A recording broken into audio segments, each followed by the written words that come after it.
On va essayer d'élargir un petit peu plus en essayant de comprendre dans l'aménagement du territoire au sens large, donc dans les projets d'aménagement, mais aussi dans la planification urbaine, comment est-ce que les sols, en tant que milieu, sont pris en compte aujourd'hui et quelles perspectives, finalement, il faudrait pouvoir envisager pour améliorer cette prise en compte des sols dans l'aménagement du territoire.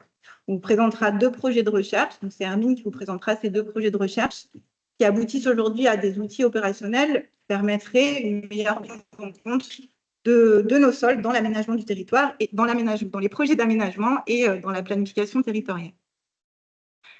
Alors, le challenge, je passe les diapos, c'est pas là. Là non plus. Peut-être là. Non. Alors. Mais là, je ne suis pas sur le diapo. Très bien, je te glisse. Parce que ce serait là. Mais là, du coup, non, ça va? Attends, je vais faire un truc. Voilà.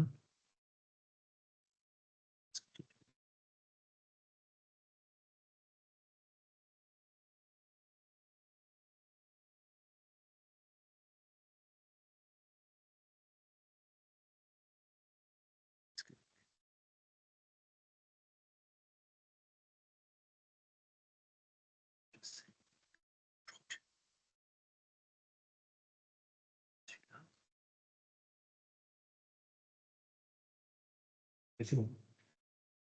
Voilà. Donc là, il faut cliquer ici. Là, je suis pas là. Donc celui-là, il sert à rien. Non, c'est celui-là qu'il faut utiliser. Celui-là qui utilise. Et celui-là. Bon. Allez, on est bon. Allez, c'est vérifier ce que les gens voient. Allez, c'est parti. C'est parti. Mais là, c'est pas ça. Ah, c'est ça. Tu te guides là-dessus. Voilà. Mais par contre, tu pilotes là. D'accord. C'est un petit coup à prendre, mais ça devrait aller. Donc, effectivement, quand on parle de sol dans les projets d'aménagement et dans la planification territoriale, le terme d'artificialisation des sols ressort beaucoup. Et on a voulu faire un focus sur ce terme-là parce qu'il porte beaucoup à confusion. Si on parle d'artificialisation, dans la loi, l'artificialisation des sols, elle est définie comme l'altération durable de tout ou partie des fonctions écologiques d'un sol, en particulier ses fonctions biologiques, hydriques, climatiques et son potentiel agronomique par son occupation ou son usage. Et donc, effectivement, aujourd'hui, le fait que cette loi fixe des objectifs de réduction de l'artificialisation est une bonne voie pour pouvoir intégrer les enjeux de préservation des sols dans l'aménagement des territoires. Mais ce terme d'artificialisation, il est interprété de manière assez variable en fonction des projets dans lesquels on se trouve. Si on prend le terme tel que défini dans la loi, du moment où on constaterait une pollution du sol ou une atteinte à une des fonctions du sol, il faudrait qu'on considère ce sol comme artificialisé. Or, dans les faits, le concept du zéro artificialisation nette tel qu'il est intégré par les collectivités, c'est confondu finalement artificialisation et consommation d'espace. Donc finalement, on peut avoir en gros un terrain très pollué, qu'il soit naturel ou agricole, très pollué, mais qui ne va pas être considéré comme un terrain artificialisé, puisqu'il n'est pas en zone urbaine. Et finalement, il y a une confusion entre consommation d'espace, zone urbaine et artificialisation des sols. Donc ça crée quelques complications et finalement, au sein de l'association, on essaie de mettre en avant une meilleure compréhension déjà de ce que c'est qu'un sol, de comment il fonctionne et des services que peuvent nous rendre les sols pour que finalement, ces logiques de préservation des sols s'appuient davantage sur la compréhension du milieu que sur des termes qui portent parfois à confusion. Quand on regarde quand même cette notion d'artificialisation des sols, c'est un délai là. Quand on regarde quand même cette notion d'artificialisation des sols, on voit que, et ça c'est un élément intéressant, c'est qu'on dit souvent que l'artificialisation, ce sont les zones d'activité dans les communes, ces grandes zones d'activité qu'on construit et puis pour lesquelles finalement on n'a pas forcément d'usage direct et que avoir une zone d'activité sur une commune, c'est ça qui fait l'attractivité d'une commune. Bon, bah, finalement, quand on regarde les chiffres, on voit que l'artificialisation des sols, elle est quand même beaucoup due à l'habitat individuel et davantage aux activités. On voit les zones en bleu, c'est tout ce qui est habitat individuel, et puis en rouge, ce qui est activité. Donc ça, c'est un petit message aussi dans nos logiques d'accompagnement à une meilleure compréhension des enjeux de préservation des sols.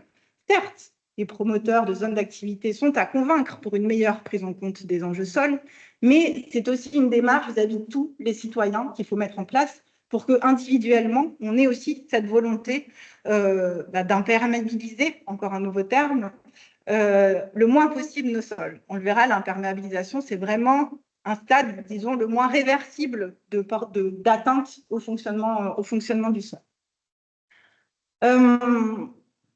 Donc finalement, si on en revient un peu à la base, c'est quoi un sol? Un sol, ça part d'une roche-mère que vous connaissez tous très bien, j'imagine bien. Et donc, c'est de l'altération de cette roche-mère qui, sous l'effet du climat, du relief, des organismes vivants, vont former cette épiderme de la Terre, cette couche très fine qui recouvre donc notre socle et nos roches-mères, qui peut être épais de quelques centimètres à certains endroits et de plusieurs mètres à d'autres endroits, en fonction des milieux dans lesquels on peut se trouver. On considère vraiment que le sol, c'est une ressource non renouvelable à l'échelle humaine. Parce qu'effectivement, pour faire 10 cm de sol, il faut plusieurs milliers d'années, alors que pour détruire 10 cm de sol, il faut un coup de pelleteuse, ça prend 2-3 minutes. Donc, il y a vraiment cette notion de temps dans la définition du sol. Ce n'est pas quelque chose qui est figé, c'est un environnement, c'est un milieu qui évolue dans le temps et qui met énormément de temps à se construire. Vous le verrez dans ma présentation, j'utilise beaucoup de petites cartes qui sont disposées là sur l'écran. J'en profite juste pour vous dire que ce sont les cartes de la fresque du sol, qui est un jeu sérieux qu'on a créé avec l'ADEME et qui permet d'avoir une assez bonne vision de ce qu'on va vous raconter aujourd'hui avec Armine, mais de prendre un petit peu plus le temps de comprendre ce que c'est qu'un sol et surtout dans vos activités professionnelles, comment est-ce qu'on peut arriver à mieux prendre en compte les sols en ayant une meilleure compréhension du fonctionnement de ce milieu? Parce qu'effectivement, les sols, c'est un petit peu comme des gros digesteurs, on va dire. On fait souvent ce parallèle, cette métaphore avec le corps humain. C'est pour ça que vous voyez un corps humain sur la gauche de l'écran. Finalement, moi, pour aller bien, j'ai besoin que mon cœur fonctionne bien, j'ai besoin que mes poumons fonctionnent bien, j'ai besoin que mon estomac fonctionne bien, que tous mes organes fonctionnent bien. Si tous mes organes vont bien, je suis en bonne santé et je peux interagir avec d'autres personnes. Le sol, c'est un peu pareil. On va définir, au lieu d'avoir des organes, on va définir des fonctions du sol. Il y en a 7. Et l'examen de ces 7 fonctions va pouvoir nous dire si un sol est en bonne santé. Donc, les fonctions du sol, les 7 fonctions du sol. Et dans ces 7 fonctions, donc là, vous les voyez à l'écran, je vais me retrouver face à un sol, donc à un point donné. Je vais pouvoir analyser si le sol remplit bien l'ensemble de ces fonctions, si l'ensemble de ces 7 fonctions vont bien. C'est-à-dire, je vais regarder, est-ce que mon sol, il abrite des organismes vivants? Est-ce que mon sol, il échange des gaz avec l'atmosphère? Est-ce qu'il va être capable de filtrer, de retenir, de dégrader des polluants? Est-ce qu'il va pouvoir servir de support physique stable pour le vivant, pour les végétaux qui poussent dessus? Est-ce qu'il va pouvoir stocker, faire circuler et laisser s'infiltrer de l'eau? Est-ce qu'il va pouvoir dégrader de la matière organique, dégrader, transformer de la matière organique? Et enfin, est-ce qu'il va pouvoir stocker et fournir des nutriments? Et à un point donné, si mon sol est capable de remplir ces 7 fonctions, je pourrais en conclure que mon sol est dans plus ou moins bonne santé. Bien sûr, il y a des valeurs seuil, bien sûr, il y a des référentiels qui nous permettent d'envisager, de pouvoir mesurer ces différents indicateurs. Et on va avoir, et c'est ce qui est en train de se mettre en place avec une directive européenne qu'on attend depuis un certain temps, un set d'indicateurs qui vont pouvoir nous permettre de surveiller cette santé des sols. Finalement, la santé des sols, c'est l'examen de ces 7 fonctions et de la manière dont elles sont remplies. Il faut savoir que derrière ce fonctionnement des sols, donc le sol, vous voyez tout à l'heure, c'est un ensemble donc, de minéraux, d'organiques, de matières organiques vivantes, mortes, et de biodiversité. On en parlait tout à l'heure. La biodiversité du sol, ça représente 30% de la biodiversité globale à l'échelle de notre planète. Donc 30% de la biodiversité sur Terre vit dans le sol. Or, cette biodiversité du sol, elle va être à la base de quasiment toutes les fonctions du sol. La vie qu'il y a dans le sol va permettre à un sol, va contribuer grandement à sa santé. Le fait, par exemple, d'avoir des micro-organismes, des bactéries qui vivent dans les sols, ça va venir consolider la structure du sol, les agrégats qui sont dans le sol et qui vont donner une certaine solidité à cette structure du sol. Et donc, si on a une structure qui est plus cohérente et qui est solide, eh ben, l'eau va mieux circuler, les gaz vont mieux circuler, on va avoir un sol qui est plus aéré. Pareil, si on regarde la fonction stockage, recyclage, transformation de la matière organique, ben finalement, cette transformation de la matière organique pour stocker du carbone dans le sol et contribuer ainsi à l'atténuation du changement climatique, ben c'est toute la faune qui vit dans le sol et qui va se nourrir de cette matière organique. Et les déjections ensuite de ces organismes vivants vont servir de nutriments pour les plantes qui poussent à la surface du sol. Donc c'est vraiment un cycle, c'est vraiment ce gros digesteur. Et souvent, je le mets en avant dans les présentations parce que ça me semble important. C'est vrai que pour 90% des citoyens en France, mais même on pourrait dire à l'échelle mondiale, la biodiversité, c'est quand même beaucoup ça. C'est quand même l'ours blanc, l'éléphant, des espèces un peu emblématiques qui nous marquent. Alors qu'en fait, quand on regarde de plus près, dans 99,9% des cas, la biodiversité, c'est plutôt ça. Que ce soit d'ailleurs à la surface du sol ou dans le sol. Mais notre biodiversité, c'est plutôt des micro-organismes, c'est plutôt des champignons, des algues qui vivent autour de nous et beaucoup sous nos pieds. Et donc, effectivement, sous nos pieds, on a ces 30% de cette biodiversité globale qui vivent à l'intérieur des sols et qui vont jouer grandement sur le fonctionnement du sol. Non, c'est pas ça. Nous dépendons tous des sols.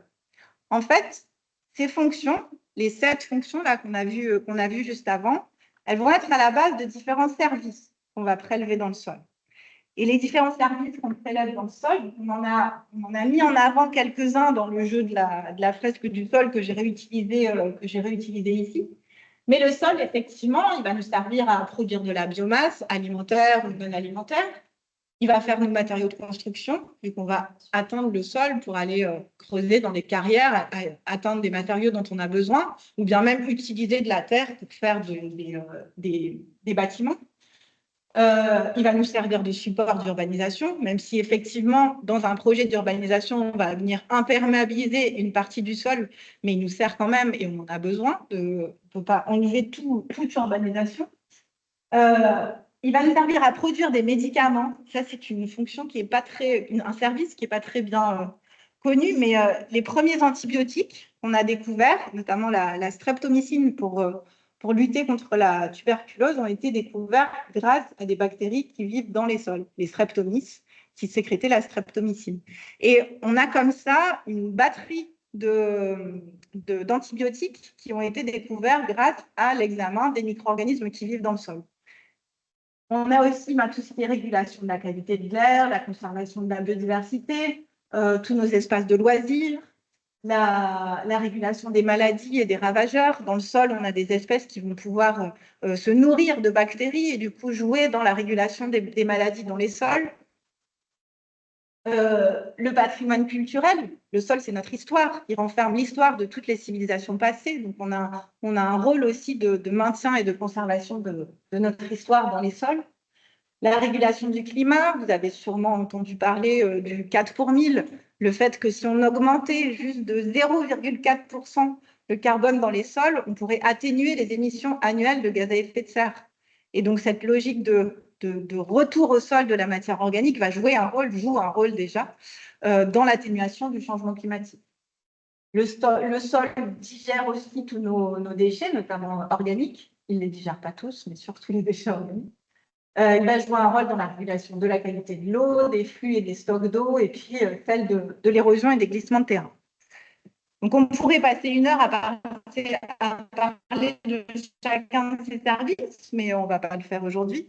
Mais en tout cas, c'est juste pour vous donner de la diversité, finalement, des services que nous rendent cette petite couche si fine à la surface de notre Terre et du coup, des enjeux qu'il y a à préserver les sols aujourd'hui. C'est pas ça. Oh là là. Ce petit schéma, il permet de résumer un peu le lien qu'il peut y avoir entre les services, donc ça, ils sont indiqués en périphérie de ce schéma qui a été fait par Christophe Calvaroso. Donc, les services dépendent des fonctions, les 7 fonctions dont on a parlé tout à l'heure, et ces fonctions vont dépendre des propriétés du sol et des composantes du sol. Et donc, il y a vraiment un lien très étroit que Hermine pourra développer un peu plus tout à l'heure dans les exemples qu'elle va vous donner, entre composantes, fonctions, services.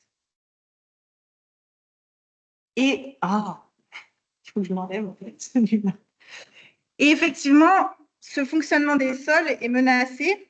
En début de semaine, j'étais à un colloque organisé par la Commission européenne sur la mission sol. Plusieurs millions d'euros qui sont orientés sur des projets visant à justement mieux préserver nos sols, engager des actions qui permettraient de mieux connaître et préserver nos sols. Et dans ce colloque, on nous a redistribué le dernier ouvrage, je l'ai emmené, je pourrais vous le faire passer, sur l'état des sols à l'échelle européenne. Et on a plus de 60% des sols de l'Union européenne qui sont soumis à un ou plusieurs phénomènes de dégradation des sols. Il y en a quelques-uns qui sont affichés à l'écran. Je ne vais pas tous les détailler, mais en tout cas, il y a des enjeux assez forts à l'échelle nationale et européenne à prendre conscience de ces dégradations des sols et donc à mettre en place des actions pour pouvoir préserver cette ressource non renouvelable. C'est juste une autre manière de présenter ces dégradations. Et la FAO, donc sur laquelle on organise la Journée mondiale des sols, a énormément de ressources très intéressantes d'infographies sur les enjeux sols. Je vous invite à aller y jeter un œil. Donc, maintenant qu'on a posé un peu ce que c'était qu'un sol, comment fonctionnent les sols, on a mis en évidence un certain nombre d'enjeux. Le premier, pour arriver du coup à préserver nos sols dans l'aménagement du territoire, là, on va vous proposer 2 pistes. La première est celle que je vais développer assez rapidement pour laisser la parole à Hermine, c'est l'enjeu du diagnostic initial environnemental. En fait, par rapport on a fait, je disais en introduction que je travaille en tant qu'expert associé à l'autorité environnementale de Normandie. Et ce que je vois passer depuis 4 ans que j'y suis, c'est que dans quasiment tous les projets d'aménagement et les outils de planification qui sont soumis à l'examen de l'autorité environnementale, le sol est pris en compte comme une surface, mais à aucun moment comme un milieu vivant. Et la biodiversité du sol, la biodiversité s'arrête à la surface du sol. On va considérer qu'un milieu doit être préservé pour sa biodiversité uniquement en analysant la biodiversité au-dessus du sol. Mais tout ce qui est à l'intérieur du sol est encore trop peu pris en compte. Je vous ai mis un certain nombre d'études qui illustrent ces propos-là. On a sorti un article dans la revue de l'association Études et gestion des sols qui s'appelle « Mieux intégrer les sols dans la séquence éviter, réduire, compenser ». Et c'était une étude qu'on avait menée sur, je crois qu'on avait analysé une cinquantaine d'avis des MRAE pour comprendre comment est-ce que les sols apparaissaient dans ces plans et projets. Donc, ça donne un peu le détail de cette analyse et les conclusions que je viens de vous dire. Une note aussi d'analyse de l'Institut de la transition foncière qui est en train de se développer. On accompagne aussi les actions de cet institut qui a vraiment pour vocation de pouvoir promouvoir le sol en tant que milieu dans l'aménagement du territoire. Ils font des notes vraiment intéressantes. Je vous invite à aller voir. Et enfin, un groupe de travail qui avait été mis en place par l'IGEDD sur le traitement de la consommation d'espace dans les avis d'autorité environnementale. Donc, toutes ces notes convergent vers la même conclusion. Aujourd'hui, on a d'une part un manque de connaissances au sein des collectivités pour être en demande en fait d'une analyse de sol beaucoup plus complète. Et de l'autre côté, des bureaux d'études qui sont en demande d'appui aussi pour pouvoir avoir un cadre partagé de listes d'indicateurs qui pourraient suivre, de protocoles aussi à échanger ensemble, et puis surtout aussi de légitimité à proposer des diagnostics de sol dignes de ce nom, parce qu'on a souvent quand il y a plusieurs bureaux d'études qui proposent une étude de sol et qu'il y en a un qui propose une vraie étude de sol digne de ce nom, il ne va pas être compétitif au niveau prix, parce qu'à côté, des études de sol beaucoup plus sommaires sont proposées. Et donc, ça pose des questionnements là-dessus, des difficultés à faire des études de sol dignes de ce nom. Je passe là-dessus parce que je vais prendre trop de temps. Et c'est développé dans l'article que je vous ai indiqué sur la séquence sur la revue Études et gestion des sols. Pour juste terminer là-dessus, quand on parle de diagnostic environnemental idéal, c'est par rapport à ce qu'on disait tout à l'heure, c'est un diagnostic de sol qui va être à même de mesurer comment vont l'ensemble de ces fonctions des sols.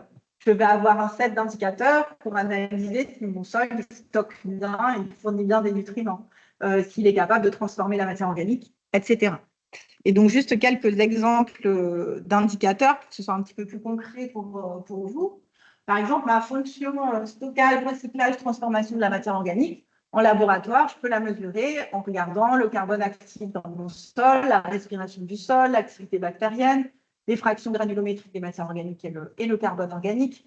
Et puis sur le terrain aussi, on a différentes analyses qui nous permettent de comprendre comment est-ce que cette fonction de transformation de matière organique est assurée par le sol à un endroit donné. Ou encore, pour la fonction stockage et fourniture de nutriments, de la même manière, j'ai une série d'analyses en laboratoire qui me permettent d'analyser cette fonction. Vous l'avez compris, l'idée est de pouvoir avoir ce set d'indicateurs stabilisés pour avoir des analyses de sol qui reflètent bien la santé de nos sols et du coup les enjeux à préserver tel ou tel sol. Donc finalement, moi, les enjeux que j'identifie aujourd'hui au niveau du diagnostic environnemental, c'est d'une part d'inciter les collectivités à identifier des nouveaux espaces à urbaniser en fonction d'objectifs qui incluent la qualité du sol et pas uniquement des enjeux de prix du foncier. On est en train de travailler aussi avec notamment les SAFER, des discussions pour comment est-ce qu'on arriverait à intégrer la qualité du sol dans le coût du foncier, ce qui ferait bouger forcément ces valeurs aussi du foncier, notamment agricole.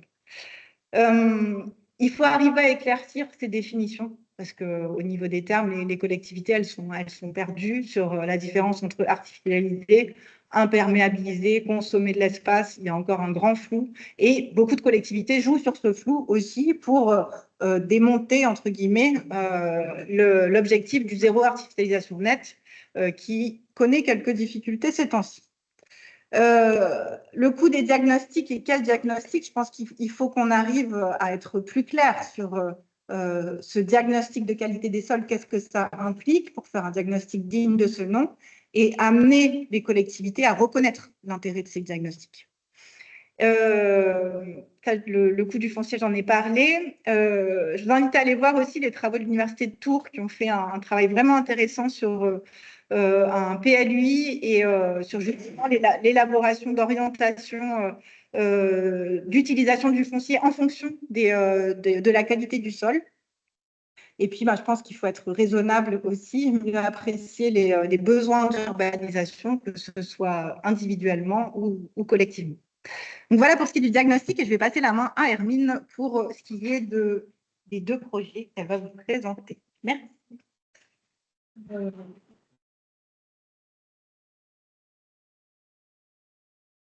Bonjour à tous.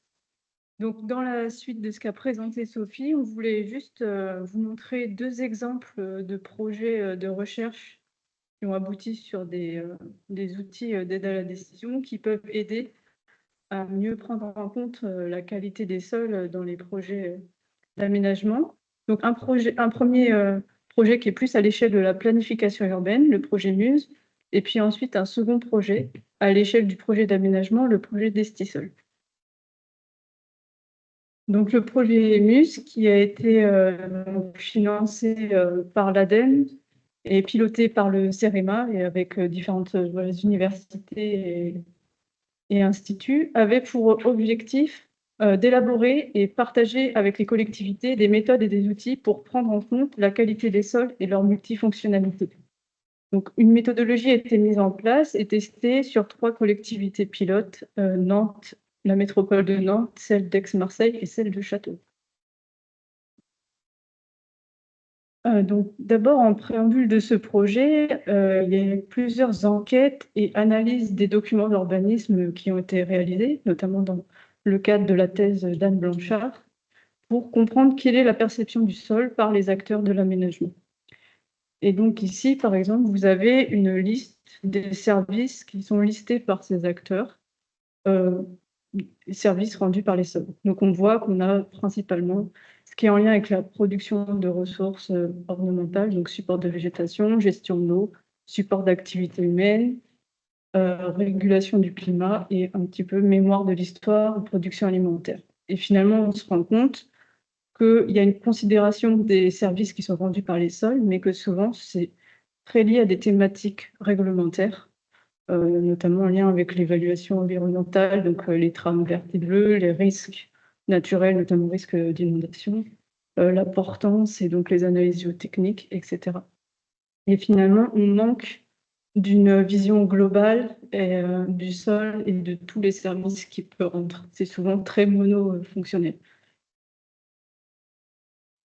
Là, je vous montre un deuxième travail qui a été fait à partir de l'analyse de 105 documents d'urbanisme.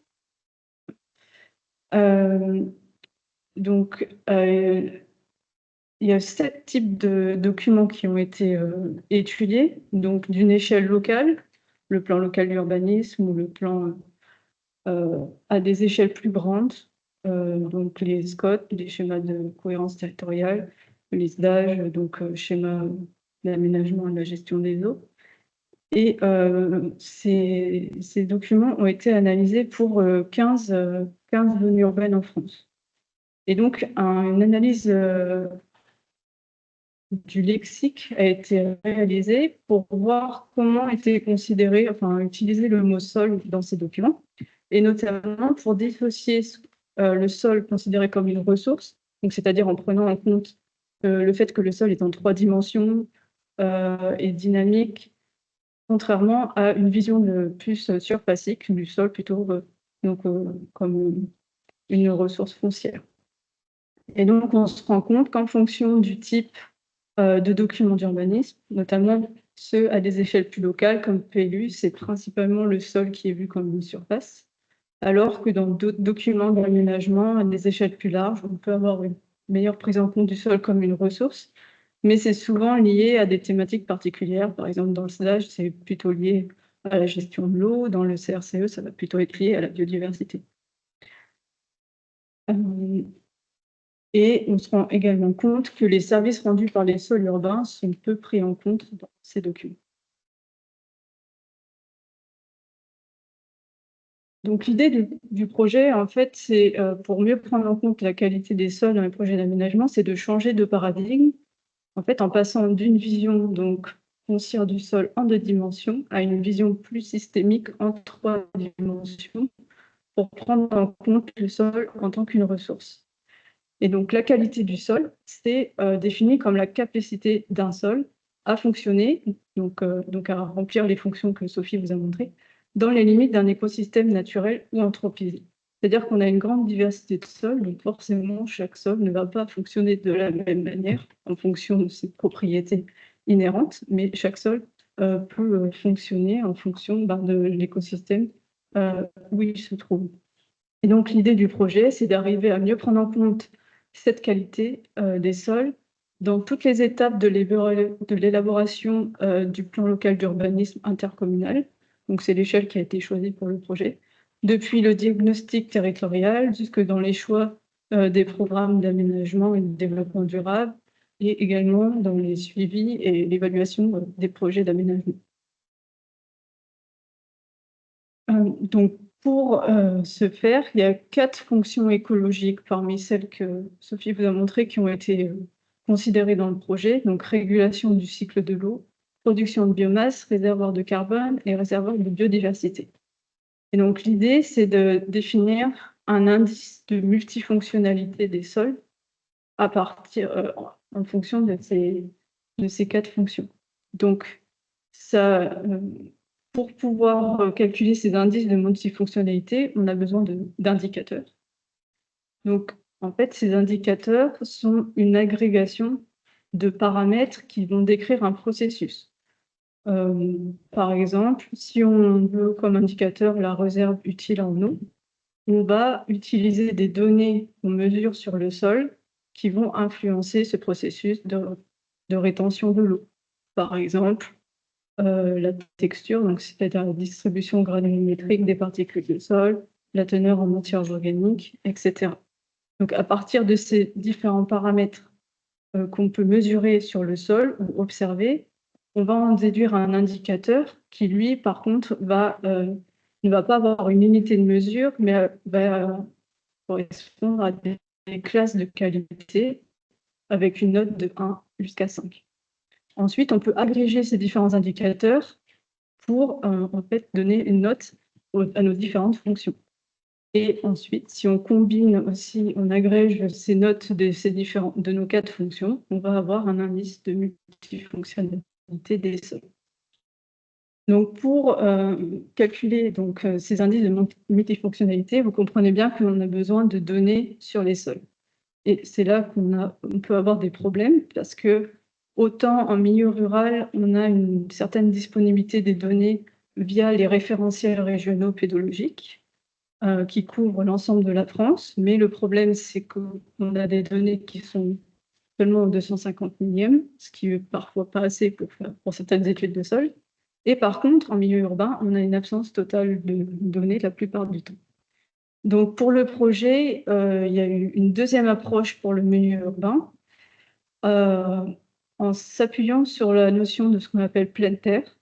C'est-à-dire que pour le milieu urbain, on ne fait pas des mesures, mais on suppose que la capacité potentielle à exercer les fonctions associées à un sol naturel est en lien avec l'épaisseur du sol. C'est-à-dire que quand on a un sol, ce qu'on appelle de pleine terre, donc qui a une épaisseur suffisante et qui est connecté au sous-sol, on peut avoir une capacité potentielle à exercer les fonctions qui est meilleure qu'un sol qui serait superficiel. Et pour estimer cette épaisseur du sol, on peut faire le lien avec la hauteur de la végétation. C'est-à-dire en fait, dans le projet, ils ont considéré que quand le sol est imperméabilisé, on a une capacité nulle. Quand on a un sol avec une strate herbacée, on a une capacité intermédiaire. Et par contre, quand on a des arbres, on a potentiellement un sol plus épais et donc en capacité d'exercer mieux ses fonctions. Et donc, à partir de ces indices de multifonctionnalité, l'idée était de faire des cartographies pour aider à la planification urbaine. Donc là, je vous montre l'exemple de la métropole de Nantes, où sur la gauche, vous avez la cartographie qui a été réalisée donc sur la partie, on va dire, rurale de la métropole, où vous avez les différentes classes de 1 à 5 de l'indice de multifonctionnalité des sols. Donc les zones en vert foncé ont un indice plus important que les zones qui, par exemple, en rouge ont un indice plutôt faible. Donc ce type de carte peut aider à déterminer les zones à artificialiser préférentiellement si on veut essayer de préserver les sols qui ont un indice de multifonctionnalité plus fort. Bien sûr, c'est à mettre en regard aussi avec des cartes de contraintes, par exemple des contraintes de pente ou d'infiltre de salinité, etc. Et puis sur la droite, vous avez donc toujours cette métropole de Nantes, mais là, vous avez la carte pour la zone qui est urbanisée, où là, vous avez les 3 classes avec donc, capacité optimale donc à exercer les fonctions, capacité intermédiaire, et en rouge, capacité nulle, c'est-à-dire en gros les sols qui sont imperméabilisés.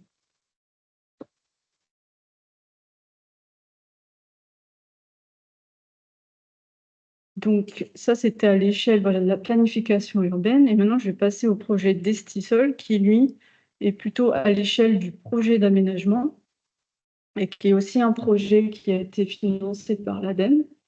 et qui avait pour but de développer un outil d'aide à la décision pour les aménageurs publics en proposant une méthode de planification des espaces urbains qui prend en compte les potentialités des sols. Donc,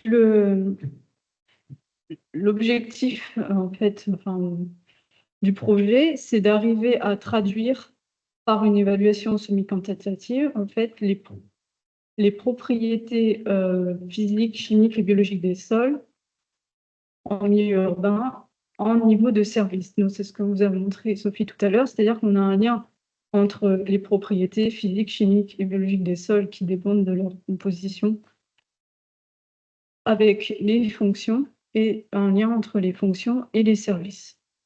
Donc, la philosophie de l'outil, c'est de mesurer un certain nombre de propriétés, qu'on va appeler les indicateurs.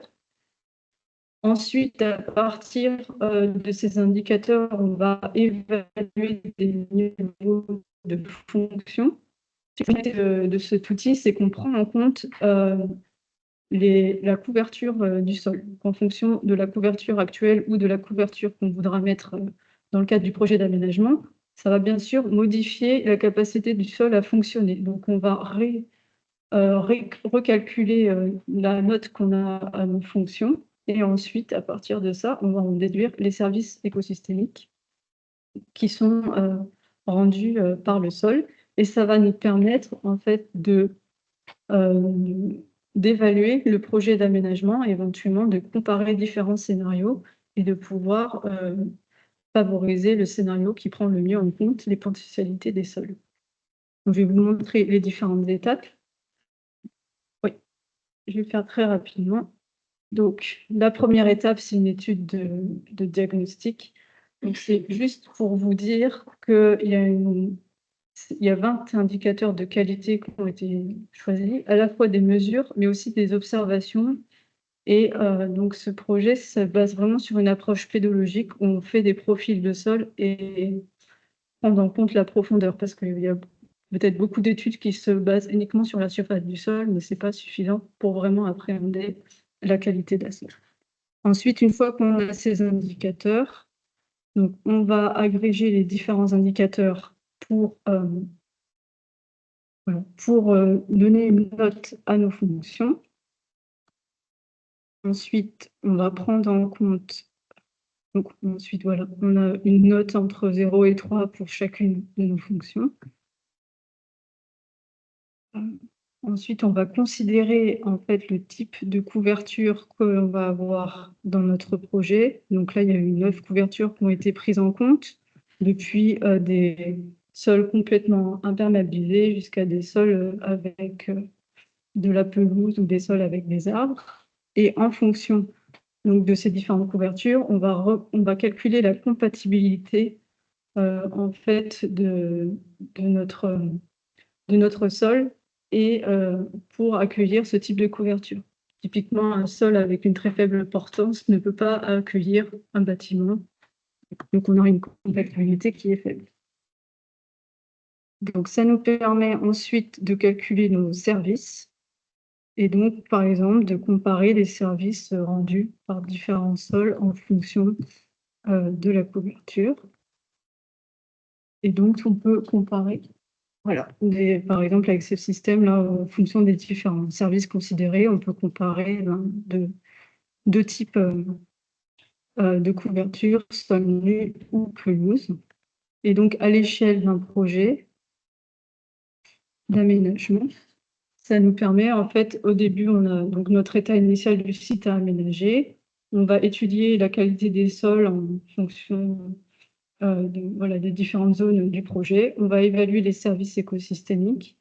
Ça nous permet donc d'avoir une première visualisation de notre projet A initial et on peut reproposer une optimisation avec un scénario B qui permet de prendre en compte les potentialités des sols et donc, par exemple, de réduire les coûts parce qu'il faudrait potentiellement faire des interventions pour améliorer la qualité des sols.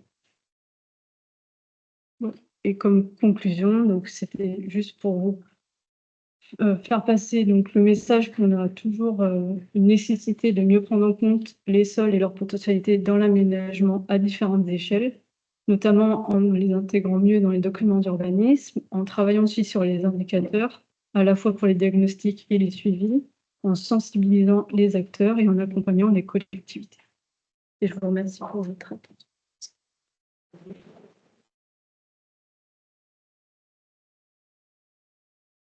Informations sur ce qu'on a raconté, n'hésitez pas à aller sur le site de l'association. On a un très gros centre de ressources. Et puis, peut-être juste la dernière diapo, c'était la réunion de la DESOL que j'ai évoquée, qui se passera en Normandie du 29 décembre, novembre au 5 décembre, avec de nombreux rendez-vous qui vont permettre d'échanger entre experts, praticiens et acteurs des territoires et des collectivités. Donc là, on pourra vous faire passer le diaporama. J'ai vraiment essayé de cibler les événements sur la trentaine d'événements qu'il y a dans la semaine qui pourraient plus précisément, plus spécifiquement vous intéresser. On a des petits flyers que vous avez aussi à la fin de la séance. Merci beaucoup. Okay, merci beaucoup. Jean-David, est-ce qu'on a une question dans le fil de discussion? Moi j'en ai une peut-être pour, je ne sais pas, Sophie. Comment est-ce qu'on compense un sol qu'un projet dégrade et ne peut pas éviter ou réduire? Il y aura une de Mania Jackie. Moi, la compensation, en fait, elle est compliquée par rapport à ce qu'on disait sur le diagnostic environnemental, le diagnostic initial, puisque aujourd'hui, Est-ce qu'on peut répéter la question? Oui. La question, c'est comment est-ce qu'on compense les effets d'un projet qui ne peut pas éviter ou réduire dans sa démarche versée les désagréments au sol?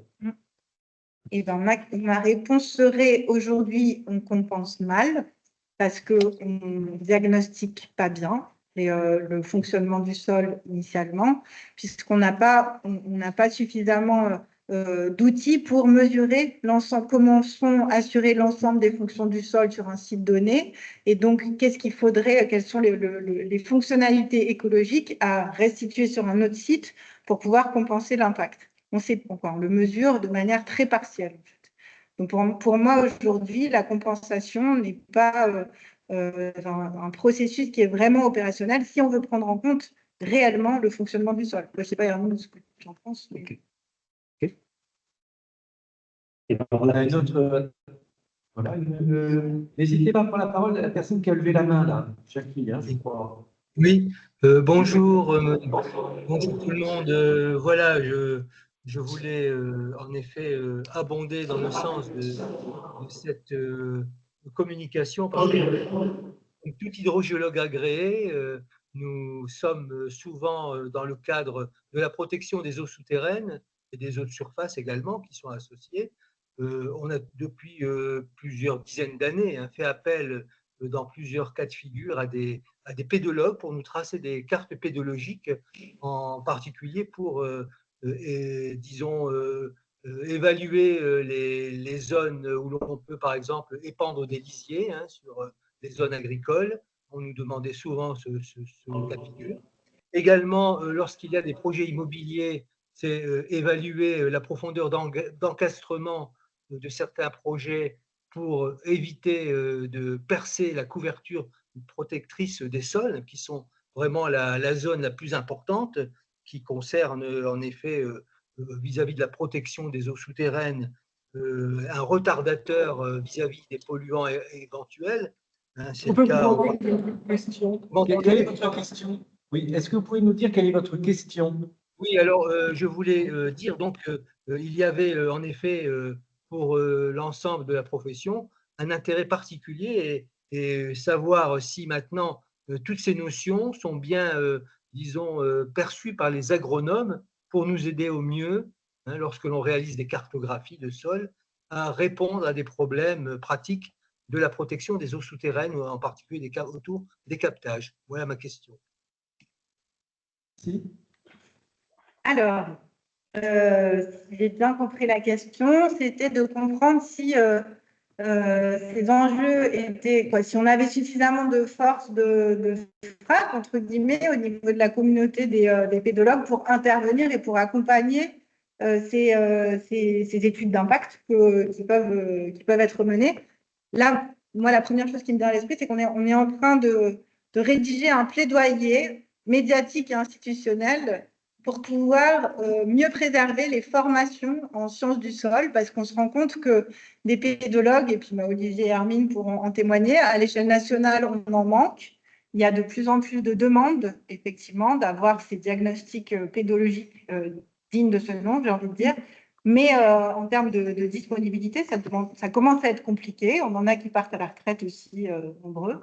Donc, il y a un enjeu certain et des bureaux d'études qui cherchent à employer aussi. On a un groupe de travail spécifique secteur privé au sein de l'association où on a de nombreux bureaux d'études qui nous font remonter que ce n'est pas évident de pouvoir embaucher. Donc, oui, ceux qui sont là sont essayés d'accompagner au mieux, j'ai envie de dire, mais il y a un gros enjeu à refaire des formations dignes de ce nom, entre guillemets, ou à préserver celles qui existent pour avoir des spécialistes qui puissent continuer à intervenir. Vous pensez qu'il faut passer par la formation de bons pédologues? La pédologie a perdu beaucoup d'influence en France pour des raisons, parce qu'on est peu nombreux dans certains secteurs. Sur le plan scientifique, il est important justement de soutenir, et par votre action, la formation des pédologues, des jeunes pédologues qui vont aider à résoudre les problèmes de la biodiversité, par exemple, mais aussi les problèmes de protection des eaux. Merci beaucoup, madame. C'est très gentil. Merci. Écoutez, je vous propose d'en rester là pour ne pas Oui. trop dériver. Donc, Madame Solé, est-ce que vous êtes bien connectée? Alors, je suis bien là. Est-ce que vous voulez que... Alors, j'ai fait quelques modifications dans mon diaporama. Est-ce que je peux partager directement, moi, l'écran? Pas de problème. Oui, c'est bon, ça marche, là. Pas de problème, allez-y. Ouais. Allez-y. Alors là, vous avez partagé. Du coup, il faut que vous départagiez, je pense.